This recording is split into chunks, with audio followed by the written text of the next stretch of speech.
100명이 한 거보다 낫네요. 그쵸? 네. 일단 대구로 해분 아주 한 주가 없는데도 박자도 잘 맞추시고 음정도 잘 맞추시고 목소리도 아주 크게 우렁차게 은혜의 찬송인 줄 믿습니다. 하나님께서 기뻐하실 줄 믿습니다. 다시 한번 박수로 하나님 영광의 박수 올립니다. 감사합니다. 오늘 이제 마태복음 12장 말씀을 우리가 읽었는데요. 말씀이 안식일에 대한 내용이거든요. 여러분들 그 중대재해처벌법이라고 들어보셨어요?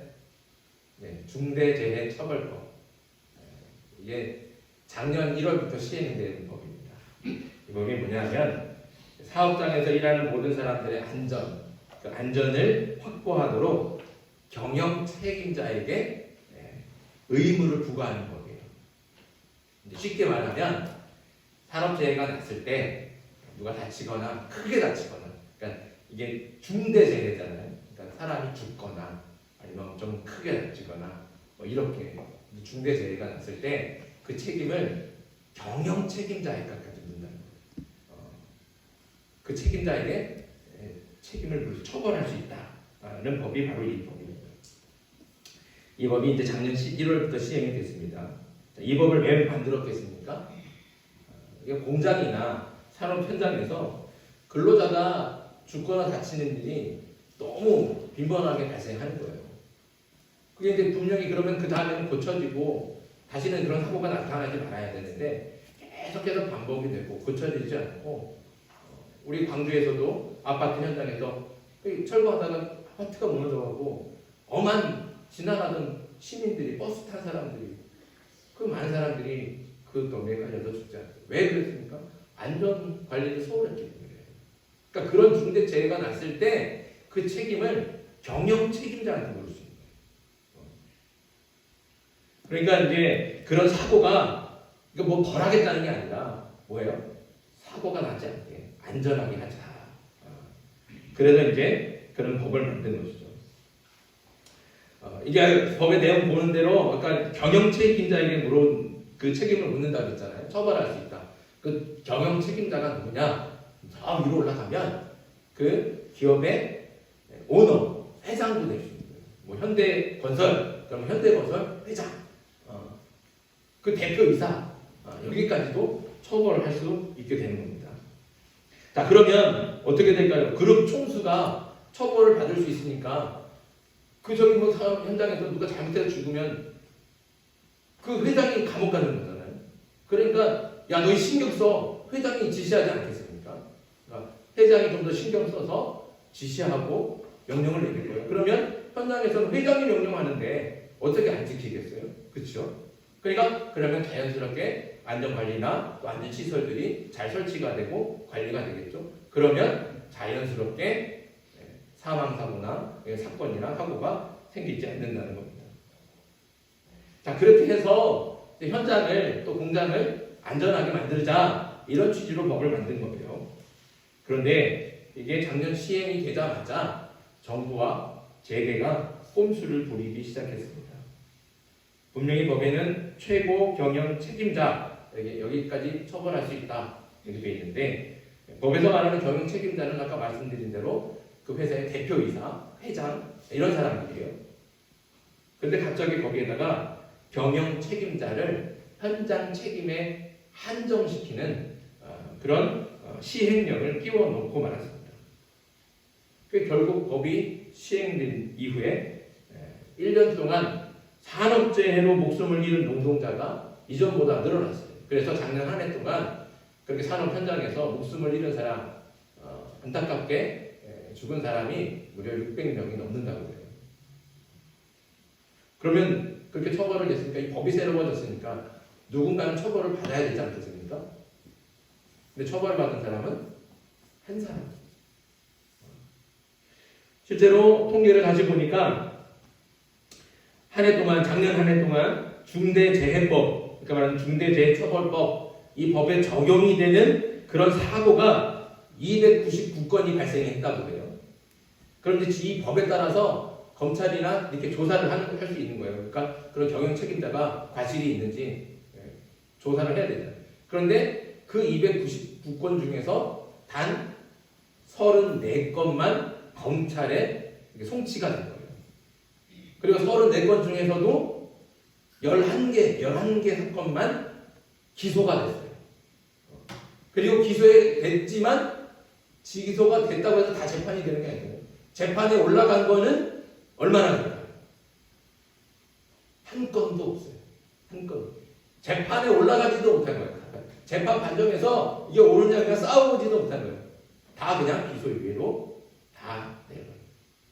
그러니까 아무도 처벌되지 않았다는 겁니다. 그리고선 이들이 한결같이 하는 말이 뭔지 아십니까? 자신은 법대로 했다는 거예요. 법대로. 나는 법을 어기지 않았습니다. 법이 정해준 대로 우리는 그렇게 했습니다. 법을 만든 이유, 중대재해법의 핵심 정신은 근로자를 보호하고 더 이상 큰 사고가 일어나지 않게 안전한 현장을 만들자. 이게 법 정신이죠. 그 안에 들어있는 거예요. 그러기 위해서 법을 만든 거예요. 근데 그런 법을 만들었는데 오히려 사고와 사망자는 더 늘어났습니다. 그런데 처벌받는 사람은 오히려 한 사람도 없다.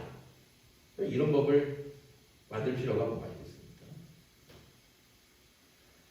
글로 적혀있는 법을 지키는 게 무슨 소용이에요? 이 사람들 다 있잖아요. 나는 법대로 했다. 나는 잘못이 없다. 그래서 다 자기 피해갈 구멍 만들어 놓고 오히려 법에다 이렇게 만들어 놓으니까 면죄부가 되는 거예요. 처벌할 수가 오히려 없게 되는 거거든요. 그러니까 자기들은 다 법을 지켰다는 거죠. 근데 그게 무슨 법을 지키는 거예요? 글자에 적혀 있는 거 지켰다고 법을 지키는 겁니까? 그 법을 만든 취지가 사고 일어나지 않게 안전한 현장 만들고 근로자들을 보호하자 이건데 오히려 더 많은 사람들이 죽었어요. 더 많은 사건들이 사고가 났고 그런 법을 왜 만들겠습니까? 그리고 그런 법을 지켰다고 한다고 해서 그게 과연 지킨 것이 맞습니까? 오늘 우리가 나눠야 될 안식일에 대한 말씀이 바로 이런 말씀이에요. 안식일날 예수님께서 제자들과 함께 밀밭 사이로 지나가셨습니다. 그때 배가 고팠던 제자들이 이삭을 잘라 먹었습니다. 근데 그런 모습을 바리새인들이 보고 제자들이 안식일법을 어겼다 이러면서 제자들을 비난하고 예수님께 달려와갖고 제자들을 비난하고 예수님을 몰아세우는 거예요. 당신의 제자들이 말이야 안식일을 이렇게 어겼단 말이야. 율법을 어겼다는 거예요. 사실 제자들이 한 행동은 뭐냐면 밀이삭을 어떻게 하겠어요? 이게 도리깨를 가지고 낫을 가지고 뱉겠어요? 도리깨를 가지고 타작질을 했겠어요? 그런 게 아니잖아요. 그냥 밀밭가에 지나가다가 배가 고프니까 그냥 밀을 이렇게 한 공품 잡은 거예요. 끊어붙죠. 그리고서 이제 밀 이삭을 어떻게 해요? 손으로 이렇게 비비는 거예요. 그러면 이제 껍질이 벗기잖아요. 그럼 그걸 어떻게 해요? 이렇게 그러면 껍질은 날아가고 여기 손바닥에 뭐가 남아요? 알곡만 남아요. 그 알곡이 얼마나 되겠어요? 10대 6개 남지 않겠어요? 많아봐야 한 점 아니겠어요? 그걸 그냥 이렇게 가다가 입에 확 털어놓는 거예요. 그게 타작이에요? 그게 추수예요? 그게 키질하는 거예요? 아니잖아요. 근데 이제 이 바리새인들은 그게 추수를 했다는 거예요. 잘나는 게 추수라는 거예요. 비벼낸 게 타작한 거라는 거예요. 후은 게 키질한 거라는 거예요. 그래서 율법을 어겼다. 그래서 그냥 득달같이 달려가고 예수님을 비난하고 책망했던 겁니다. 하지만 이런 바리새인들의 주장에 예수님께서는 다윗을 예를 들어서 반박하십니다. 사무엘상 21장에 보면 다윗이 사울을 피해서 노비라고 하는 땅으로 도망을 쳤습니다. 근데 도망칠 때 아무것도 가진 것 없이 빈손으로 도망치면서 며칠을 높당까지 가니까 배가 너무너무 고픈 거예요. 행색은 초라하죠. 시커멓게 씻지도 못하고 그리고 며칠째 밥을 못 먹으니까 막 피절이 상급하고 막 얼굴이 바짝 마르고 너무너무 불쌍해 보이지 않겠어요? 그리고서 이제 높당에 갔더니 제사장 아히멜렉이 있는 거예요. 그 제사장을 하면서 먹을 것 좀 달라고 그랬어요. 근데 아히멜렉이 한번 뒤져봐도 먹을 게 없어요. 근데 딱 하나가 있는 게 뭐예요? 성막에 있는 진설병이에요. 성막에는 항상 진설병이 있잖아요. 그 진설병을 안식일 전에 딱 갖다 놓고 다음날 안식일까지 계속 놔두는 겁니다. 그리고 그 안식일까지 놔두고 이제 새로 교체하는 거예요. 근데 아히멜렉이 가지고 있는 게 뭐냐면 그렇게 교체해서 갖고 온 새 거를 놓고 옛 것을 가지고 나왔잖아요. 그 가지고 나온 진설병이 있다는 거예요. 근데 그거밖에 없으니까 아히멜렉이 그걸 먹어도 좋다 허락을 하고 다윗이 그 진설병을 먹었다는 겁니다. 그게 사무엘상 21장이었어요. 그런데 자 율법에 보면 진설병은 누구만 먹을 수 있게 돼 있습니까? 제사장만 먹을 수 있어요. 제사장만, 그것도 정해진 장소에서 제사장만 먹을 수 있는 게 진설병이에요. 그런데 지금 누가 먹었어요? 제사장이 아닌 다윗이 먹었다는 거죠. 그럼 다윗이 뭘 한 거예요? 율법을 어긴 거예요. 다윗만 율법을 어겼으니까 아히멜렉도, 제사장 아히멜렉도 제사장만 먹어야 되는 진설병을 제사장이 아닌 다윗이 먹을 수 있도록 허락해 줬으니까 아히멜렉도 율법을 어긴 겁니다. 그런데 이렇게 율법을 어긴 것, 이 율법, 이게 정말 심각한 범죄라고 한다면 하나님께서 다윗과 아히멜렉을 가만 두셨겠습니까? 여러분들 아론의 아들 나답과 아비후가 제사장으로서 그 성막을 봉사할 때 그 성막에 그 등잔대에 기름, 그 불이 항상 켜져 있어야 되잖아요. 그 등잔대에 기름을 부어야 돼요. 항상 그래서 떨어지지 않게. 그런데 이 나답과 아비후가 하나님께서 정하신 기름 말고 자기 마음대로 아무 기름이나 갖다 부었어요. 그때는 어떻게 됐어요? 그 자리에서 죽었단 말이에요. 그렇게 정말 심각한 범죄라고 한다면 하나님께서 가만두시지 않아요. 하나님께서 귀하게 여기시고 또 거룩하게 여기신 것을 부정하게 한다면 하나님께서 가만두시지 않죠. 나답과 아비후처럼 아마 그 자리에서 죽게 했을 겁니다. 아니면 하다못해 불러다 놓고 아히멜렉을 부르든지 다윗을 불러다 놓고 너는 왜 내 율법을 지키지 않느냐 하고 엄하게 호통치셨겠죠. 그런데 사무엘상을 읽어보면 그런 말이 한마디도 없어요. 다윗이 무슨 벌을 받았다, 아히멜렉이 꾸중을 들었다, 하나님께서 엄하게 책망하셨다, 이런 말이 하나도 아무 일을 안 일어나요. 아무 일. 누구 다친 사람도 없고 아픈 사람도 없고 벌 받은 사람도 없고 아무 일도 안 일어난다는 거죠. 왜 그러셨을까요? 왜 하나님께서 가만 놔두셨을까요? 그것은 율법을 지키는 것보다 아무것도 먹지 못해서 배고파하는 그 나그네를 불쌍히 여긴 아히멜렉의 선한 행동을 더 좋게 보신 거예요. 율법을 지키는 게 중요한 게 아니고 지금 너무 배가 고파서 쓰러질 지경에 있는 사람, 그 사람을 먹여서 살려내는 게 누구의 마음이에요? 하나님의 마음이라는 거예요. 그게 진짜 하나님의 마음이라는 거죠. 그리고 그것을 지키는 것이 율법을 지키는 것보다 먼저라는 겁니다. 그러니 겉보기에는 다윗이 또 아히멜렉이 율법을 어긴 것처럼 보이지만 오히려 하나님의 마음을 지켰기 때문에 율법을 어긴 게 아닌 걸로 간주할 수 있습니다. 이게 바로 율법의 정신이죠. 그리고 율법의 핵심 정신은 바로 사랑입니다. 하나님께서 이스라엘 백성들에게 율법을 주신 이유는 이스라엘 백성을 사랑하시기 때문에 주신 거예요. 예수님께서 말씀하시는 것도 바로 이거죠. 그래서 예수님께서 율법을 두 가지로 딱 요약 정리하셨잖아요. 율법이 뭐예요? 지켜야 될 가장 큰 율법이 뭐예요? 첫째는 하나님을 사랑하는 것이고, 둘째는 이웃을 사랑하는 거예요. 그러니까 다른 율법이 없어요. 수백 가지, 수천 가지 율법의 조항들이 많이 있지만 그 율법을 다 한마디로 얘기하면 뭐예요? 사랑이라는 거죠. 율법의 핵심 정신이 바로 사랑인 겁니다. 하나님의 마음이 바로 거기에 있다는 것이죠. 예수님은 그래서 율법의 조문과 형식을 지키는 것이 중요한 것이 아니라 율법을 주신 하나님의 마음을 따라서 율법의 정신을 지키는 것이 중요하다, 이렇게 반박하고 계시는 거예요. 다윗을 봐라. 다윗이 율법을 어겼지만 그는 문책도 당하지 않고 벌받지도 않고 아무 일도 일어나지 않지 않냐. 그게 무엇이냐? 그거는 율법의 정신인 사랑, 그 사랑이 그 안에 있는 겁니다. 사랑도 율법보다 더 중요한 것이 사랑이다. 이것을 말씀해 주고 있습니다. 안식일도 마찬가지예요. 하나님께서 안식일을 왜 주셨습니까? 안식일의 핵심이 뭐예요?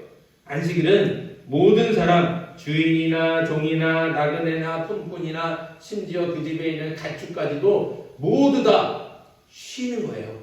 안식하는 거예요. 그게 핵심이죠. 쉬는 거.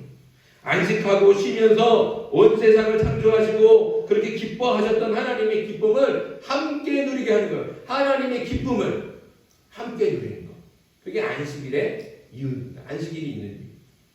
다만 이 안식과 쉼에는 결코 차별이 있어서는 안 되기 때문에 그래서 그 누구도 일하지 말라고 하나님께서 아주 엄하게 명령하신 거예요. 누구는 종들은 일하고 주인만 쉬고 그거는 하나님께서 원하시는 게 아니에요. 다 안식해야 되니까 종도 일하지 말고 품꾼도 일하지 말고 나그네도 일하지 말고 그 집에 가축도 일하지 말아라 하고 아주 엄하게 딱 못을 박아는 거예요. 그런데 그 핵심이 뭐라고요? 일하지 말라가 아니라는 거예요. 일하지 말라가 아니라 쉬어라는 거예요. 핵심인 거예요. 안식하라는 거예요. 핵심이라는 거죠. 그리고 하나님의 기쁨과 은혜를 다 같이 누리라는 겁니다.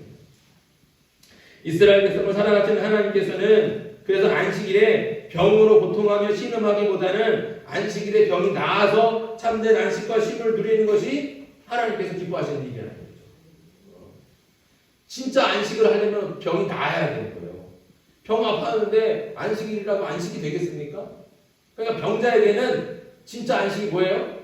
병이 낫는 거예요. 그러니까 안식일에도 병이 낫는 일이 있어야 되는 거죠. 하나님께서 그걸 원하신다는 겁니다. 일하지 말랬다고 병을 안 고쳐주면 안 되는 거예요. 안식일에도 병을 고쳐야 이 사람이 진짜로 안식을 할 수 있다면 병을 고치는 게 하나님의 마음이라는 거죠. 예수님께서는 그런 하나님의 마음을 잘 알기 때문에 안식일에도 병자를 고쳐주시는 거예요. 제자들이 안식일에 미리삭을 잘라 먹은 것도 마찬가지입니다. 안식일에 길을 가는 중에 배가 너무 고파요. 배가 너무 고파서 길을 가다가 쓰러질 것 같아요. 그런데 단지 안식일이기 때문에 그 안식일에 일하지 말라는 규정 때문에 배고파서 쓰러지는 거. 그게 안식하는 거예요. 그게 안식일을 지키는 거예요. 그렇지 않다는 거죠. 배고파서 쓰러질 지경에 있는 사람에게는 어떻게 하는 게 안식이에요? 안식일일지라도 그 사람이 뭔가를 먹어야 되는 게 안식하는 거예요. 그래야 진짜 안식을 누리는 거죠. 그게 하나님께서 원하시는 거 아니겠습니까? 그러니까 배고픈 중에라도 조금이라도 뭐 미리삭을 매든지 뭐 보리를 매든지 먹을 수 있으면 그것으로 안식을 취하는 거예요. 그러니까 이건 율법을 어긴 게 아니라 율법을 주신 하나님의 마음을 알고 율법의 정신을 지킨 겁니다. 모든 사람을 사랑하시는 하나님의 사랑을 실천한 것이죠. 그러나 바리새인들은 율법의 정신이나 하나님의 마음에는 관심이 없고 오로지 글자로 규정된 율법의 조항과 형식적인 규정을 지키는 것만 율법을 지키는 것이다 이렇게 생각하고 있는 겁니다. 하나님께서는 율법을 통해 하나님의 자비, 하나님의 사랑, 하나님의 긍휼 이런 것들이 지켜지기를 원하셨습니다. 그러라고 율법을 주셨는데 유대인들과 바리새인들은 하나님의 자비와 사랑과 긍휼은 다 사라지게 없애버리고 뭐만 있어요? 매정한 형식, 형식에 딱 맞춰서 이게 정말 형식에 딱 맞는지 몇 걸음 걸었는지 이런 거 생각하는 거예요. 그런 것까지 따지면서 어떻게 해요? 아주 매몰차게 사람들을 정죄했다는 거죠. 그러나 그것은 결국 하나님께서 원하시는 게 아니라는 겁니다. 이렇게 율법을 주신 하나님의 마음과 뜻을 모르고 율법의 정신을 깨닫지 못하는 바리새인들 또 유대인들에게 안식일은 어떤 날이었을까요? 실제로 그들이 느끼는 안식일은 어떤 날일까요? 다시 말씀드리지만 원래 안식일의 참된 의미는 안식하고 쉼을 누리는 겁니다. 이것을 위해서 하나님께서 안식일을 제정했습니다. 안식하고 쉼을 누리니까 자유를 누리고 기쁨을 느끼게 되는 거예요. 그러라고 안식을 주신 거죠. 하지만 율법을 주신 하나님의 이런 뜻과 마음을 알지 못하고 율법의 정신을 깨닫지 못한 그런 바리새인들과 유대인들에게 안식일은 어느 순간부터 이것도 하면 안 되고 저것도 하면 안 되고 이것도 할 수 없고 저것도 할 수 없는 무슨 날이에요? 금지의 날이에요. 금지의 날. 이것도 하면 안 되고 저것도 하면 안 되고 온통 안 되는 것만 있는 금지의 날이 되고 말았습니다. 안식일이 참된 안식과 쉼으로 자유롭고 기쁜 날이어야 되는데 오히려 수백 가지 금지 조항들 때문에 얽매이고 무거운 날이 되었습니다. 하나님의 자비와 사랑과 긍휼이 드러나야 되는 날인데 오히려 감시하고 정죄함으로써 두렵고 무서운 날로 변질되었던 겁니다. 그래서 예수님은 안식일의 참된 의미가 사라졌으니까 이 바리새인들이 오히려 안식일을 변질시킨 거예요. 안식일로 쉼을 누리고 안식을 누리면서 하나님께서 누렸던 그런 기쁨, 그런 평안, 그런 자유, 그런 것들을 같이 누리라고 주신 건데 오히려 바리새인 너 이거 하면 안 돼, 저거 하면 안 돼, 이것도 못해, 저것도 못해 다 금지 조항들로 만드는 겁니다. 그러니까 안식일 그러면 얼마나 머리 아프겠어요? 얼마나 마음이 무겁겠어요? 맨날 하던 건데 못하게 되니까 그 답답하죠. 안식일이 기쁘지 않아요. 행복하지 않아요. 그 안식일을 통해서 긍휼이 나타나고 하나님의 자비가 나타나고 하나님의 사랑이 나타나야 되는데 오히려 누가 안식일을 지키나? 누가 안식일을 못 지키나? 누가 어기나? 이런 것처럼 감시하고 있는 거예요. 그러면서 누가 한 발자국이라도 더 걸으면 야 너 일한 거야. 너 정죄해. 너 죄 지은 거야. 하면서 정죄한다는 거죠. 그러니 무슨 그 안의 공동체 안에 안식일을 통해서 기쁨이 있겠습니까? 감사도 없고 자유도 없어요. 얽매이는 것밖에 없죠. 그렇게 변질된 안식일을 예수님께서 다시 되돌려 놓으시더라고요. 유대인들은 안식일에 이거 하지 마라 저거 하지 마라 하지 말라는 말만 했는데 예수님은 이런 유대인들의 안식일을 완전히 뒤바꿔 놓는 말씀을 하시는 겁니다. 12절 말씀입니다. 12절 우리 같이 읽겠습니다. 시작. 사람이 양보다 얼마나 더 귀하냐. 그러므로 안식일에 선을 행하는 것이 옳으니라 하시고. 아멘. 안식일에 이것도 하지 말고 저것도 하지 말라고 말하는 유대인들에게 예수님은 오히려 안식일을 무엇을 적극적으로 해야 되는 날로 규정해 주시는 거예요. 유대인들에게 바리새인들에게 안식일 그러면 이것도 못하고 저것도 못하는 그런 금지의 날이었는데 하나님께서는 오히려 이것을 해라. 안식일에 이걸 해라 라고 말씀해 주시는 거죠. 뭘 하라고 말씀하셨어요? 선을 행하라는 거죠. 선을 행하라. 안식일에 뭘 안 할 생각을 하지 말고 적극적으로 선을 행하라. 그것이 거룩한 안식일을 지키는 것이다 라고 말씀해 주고 있습니다. 그리고 나서 한쪽 손 마른 사람, 해당 안에 한쪽 손 마른 사람, 한쪽 손에 장애가 있는 사람, 그 사람의 그 마른 손을 고쳐주셨어요. 안식일에 보란듯이 하나님께서 예수님께서 선을 행하심으로 안식일은 이런 날이다, 이렇게 선을 행하는 날이다 하고 몸으로 보여주신 겁니다. 오늘 말씀을 통해 예수님께서 우리에게 주시는 가르침이 무엇입니까? 첫째는 형식적인 신앙을 버려야 되는 겁니다. 형식적인 신앙. 글자로 쓰여 있는 그 조항 그리고 규정들 그것에 너무 얽매이지 말아야 되는 거죠. 그것보다 더 중요한 게 뭐예요? 하나님의 뜻이에요. 하나님. 성경 말씀도 마찬가지죠. 성경에 쓰여져 있는 글자를 지키는 것이 중요한 것이 아닙니다. 성경 말씀 안에 심어두신 하나님의 마음, 더 정확하게는 하나님의 사랑이에요. 그렇지 않아요? 하나님의 사랑. 우리를 얼마나 사랑하시는지. 하나님께서 율법을 주신 이유도 우리를 사랑하시기 때문에 주신 거예요. 우리를 얽매이 놓고 율법을 다 얽매여 놓고 아무것도 못하게 하려고 구속하려고 자유를 뺏으려고 그래서 우리에게 율법을 주신 게 아니라는 거죠. 우리를 더 자유롭게 하시고 하나님의 은혜 가운데 감사와 기쁨 누리게 하시려고. 왜 우리를 사랑하십니까? 그래서 그 사랑하심 때문에 그 사랑 때문에 우리에게 율법을 주신 거예요. 그러니까 율법 안에는 사랑이 들어있는 거죠. 하나님의 말씀 안에는 다른 게 없습니다. 하나님의 사랑이 들어있어요.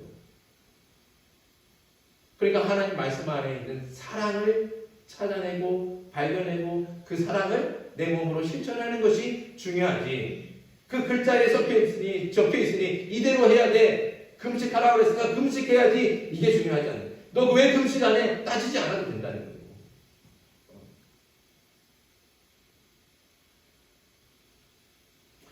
우리가 지켜야 될 율법은 다른 게 아닙니다. 예수님께서 말씀하신 대로 하나님을 사랑하는 것이고 이웃을 사랑하는 것이죠. 이 두 가지뿐입니다. 사랑의 가장 큰 율법이죠. 그러니까 사랑을 위해서는 예수님처럼 글자로 적혀있는 조문이나 조항들 예수님은 다 무시하시잖아요. 그렇잖아요? 안식일을 지켜라. 그거 다 무시해버리잖아요. 안식일에 선을 행하라. 오히려 새로운 율법을 말씀해 주시잖아요. 율법을 완성해 주셨잖아요. 그런 것처럼 글자에 얽매여 있는 형식적인 신앙을 버리고 오로지 사랑의 율법을 지키고 실천할 수 있는 저와 여러분들에게 소망합니다. 아멘. 우리도 여전히 자꾸 이렇게 글자에 얽매여 있어서 자꾸 이 글자가 이렇게 성경이 이렇게 말하잖아 하고 글자 되면서 넌 왜 이렇게 따지는 건 너무 갇혀있다는 거예요. 갇혀있다. 그러지 말고 예수님의 사랑을 찾아냅시다. 말씀 안에 있는 하나님의 사랑을 찾아내고 하나님이라면 어떻게 하실까? 예수님이라면 어떻게 하실까? 물어보면서 그 사랑을 실천할 수 있는 저와 여러분들 되길 바랍니다. 둘째는 안식일에 선을 행하라는 것이죠. 오늘날 그리스도인들은 성경에 나오는 안식일을 주일로 지킵니다. 주일에 우리는 그럼 무엇을 하고 있습니까? 바리새인들이 안식일의 조항과 금지 규정을 지키는 것을 안식일을 지키는 것으로 착각하는 것처럼 우리가 형식적으로 교회에 나와서 짧은 시간 예배를 드리고 돌아가는 건 그럼 내가 주일을 잘 지켰다 이렇게 착각하고 있지는 않습니까? 예수님은 분명히 말씀하셨습니다. 안식일에 선을 행하라. 이 말씀대로 우리가 주일에 해야 할 일은 형식적인 예배뿐만이 아니라는 거예요. 이 말은 예배가 필요 없다는 말이 아닙니다. 물론 예배가 중요하죠. 하지만 예배를 드리는 것만으로 스스로 만족해서 예배 말고는 아무것도 하지 않는다면 그것은 바리새인들과 같이 형식주의에 빠져 있는 것이나 마찬가지입니다. 내가 예배 드려 한 시간 와서 교회 왔다가 예배 드리고 와서 나는 우리 주일을 지켰어. 끝나지 않는다는 거죠. 우리는 해야 할 일이 있는 거예요. 예수님께서 말씀하셨잖아요. 명령하셨잖아요. 뭘 해라? 선을 행하라. 우리가 주일에도 적극적으로 할 일이 있습니다.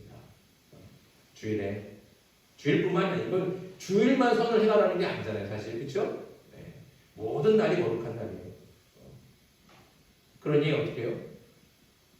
항상 우리 주변을 돌아보면서 누가 아픈지 누가 고통 가운데 있는지 누가 배는 고파지지는 않는지 살펴보면서 나눌 건 나누고 도울 건 도우고 그래서 선을 행하는 것.